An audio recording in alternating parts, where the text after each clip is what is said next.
Hello and welcome. Today I'm going to show you how to make a gun game mode in Doom using the Snapmap feature. So, what is gun game? Let's show you the result here to begin with. It's a wave-based gun game, solo, and you have to work your way through the weapons. So as you can see, the wave event has started, and all these demons are spawning in. Now, every time I kill 3 demons, I get a new weapon. So one more and I'll get a new weapon. That's it. A new one.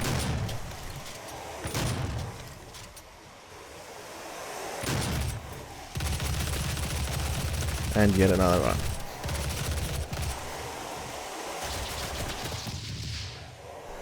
Wow. That sounds so scary, man. New one?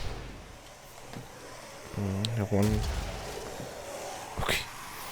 Where is it? There.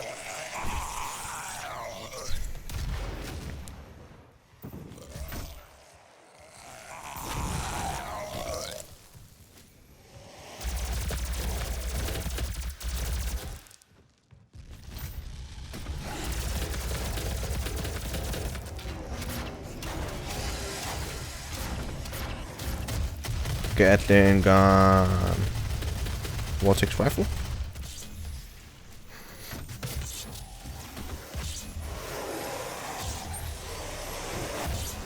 And this is actually the last weapon, and here I can no longer double jump or grab onto ledges. So it's kind of putting a bit at a disadvantage for the last one, but you're already ahead if you're at this point, right? So wait for the new round.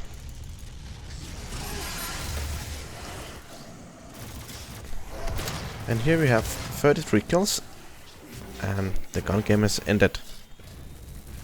So let's dive into how this was all made. So the first thing we have is the map begin.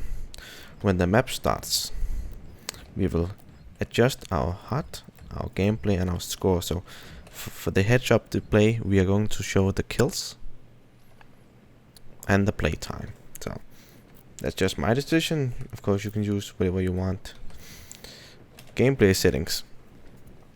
So an important thing right here is that we have to keep inventory on respawn, because in case that we die, we need to respawn with the same weapon kit that we died from, so we don't have to start all over with the weapons. We won't show any score numbers because the scores don't actually matter in this game mode. So for the score, I set the player kill to 1, and this is in case I wanted to make a multiplayer version. So the goal here is an integer variable, and I've set it to 33, and that is because for the amount of weapons that I have, and if we need 3 kills for each upgrade, then 33 matches that. So you may have realized that I was moving quite fast, and that's because on the time that I respawn, I set a modifier 150% speed, because I like to go fast. So also when the player spawns, we play those 2 sound files. So where is this one going, you might think? Well, this is actually spawning the wave event. So the wave event is, well, you can do what you like, but I have multiple rooms, so it was very important that I didn't activate the lockdown, because this is actually the entire game mode, this one. So we'll show it on the edge of display. Points of interest, you can turn this off if you don't want to be able to see where the demons are. I set maximum number of waves and 5 groups for wave, and I start in difficulty of 1. Of course, if you want it to be more difficult, you can start at a later difficulty. So the main meat, if you just move this guy over a little bit, is right here. So how do we count the kills? Well, I made a reference in the player resources to kills, and then every time I kill an AI, I add 1 to the resource. Okay. So let's look at all of this then. So this might look very complicated, but actually it's pretty simple. Okay, let's just start out with this compare.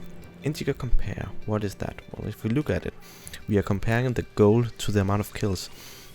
And as you remember, I set the goal to 33, and that means that if we are at 33 kills and the goal is 33, then this one will activate.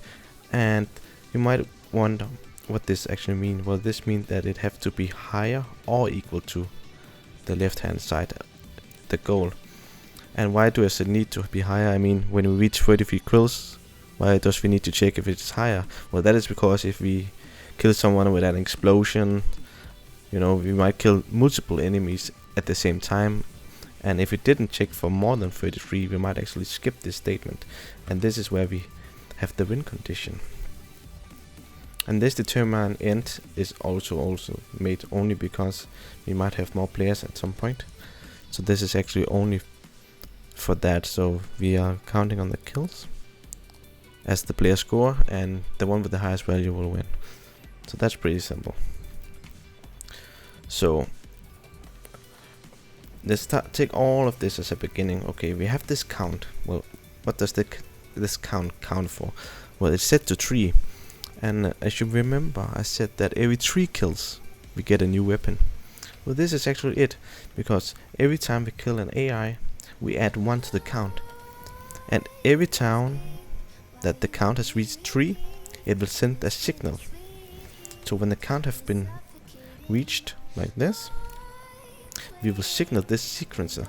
And what does this sequencer do? Well, this is actually quite ingenious. It makes sure that we shift to the next each time the sequencer is called.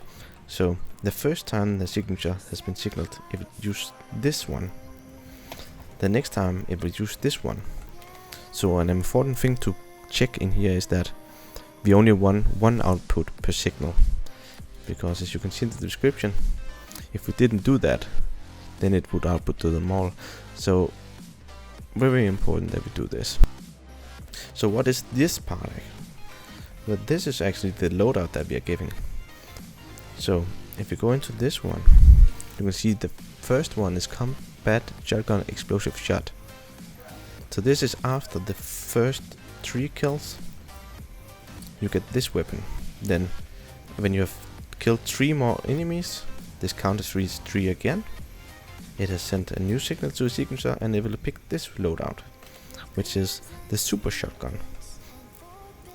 And so this continues actually all the way to this last one. And here I have disabled double jump and I have disabled let's grab.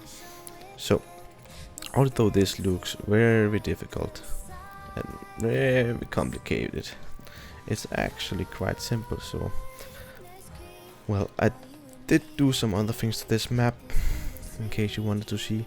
I have this respawning ammo crate, because when you spawn or when you kill a new AI and get a new weapon, there's actually only that ammo for it. So if you use all the ammo, you want to have some kind of way to get more ammo for it. So therefore I made this spawn ammo. And what does it do? Well, when the map starts, we will spawn the ammo, and then when the ammo has been picked up, we will wait 10 seconds and we will actually spawn it again. So it's respawning every 10 seconds given that it has been taken. And what's that over here? Well, that's a teleporter, and that is enabling us to travel across the map. And I've made this 3D sound over the teleporter, and it's quite simple. They're just connecting 2 ways teleporter.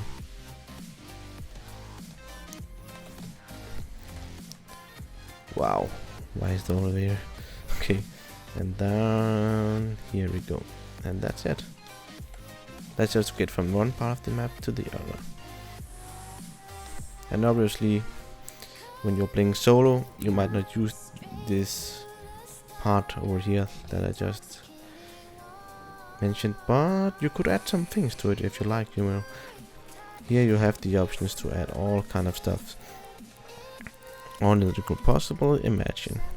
And it might be that, well, or even though it's gun game, if you make it over here, why not have this nice weapon, you know? That's a possibility. So the possibilities are endless. All I'm going to say about that. So yeah, I think that's pretty much it. I know this was a very quick introduction on how to make a gun game, and there might be some loose ends, but if you have any questions, just leave comments, okay? And I'll try to answer them the best I can. I'm also very new to this Snapmap, so I just sat down and tried for myself, hey, how could I make a gun game that would be very fun? Yeah, well, that's it. I hope you enjoyed. Have a great time.